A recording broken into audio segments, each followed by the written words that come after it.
And the answer to that question, of course, is a little more subtle. So there's two reasons why that doesn't work. The first reason is a very formalistic one. The RAM can only handle integers.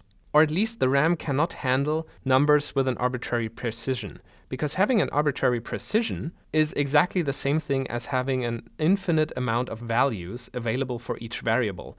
And we said that the RAM doesn't support that. And actually, your computer also doesn't support that. So you might be working with numbers such as 1.2345 or so, but these numbers are always rounded numbers. So also your computer does not have arbitrary precision.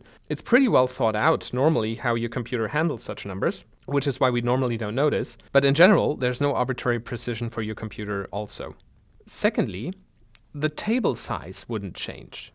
So we're not allowed to do this, but let's say we were allowed to do this and then represent all of the values in the table exactly.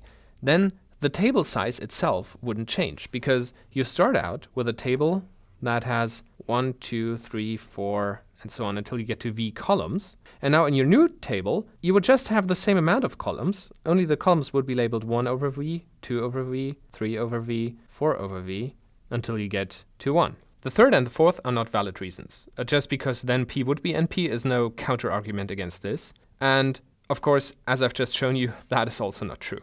But asking this question here leads us to something else.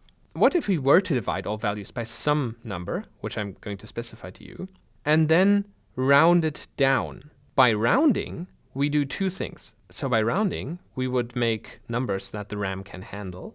And also in the case of rounding, the table size would change. So let's say you had a table that looked like 0.5, 1, 1.5, 2, 2.5, 3, and so on.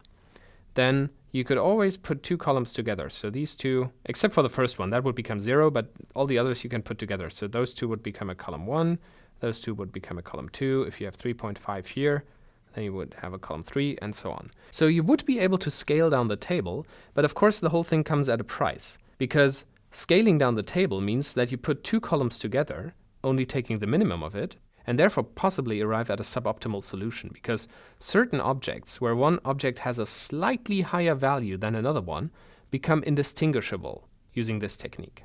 Well, we're not going to divide by V, we're going to divide by some factor. Dividing all values by a certain factor is a good idea, but we have to round, and this gives us an error.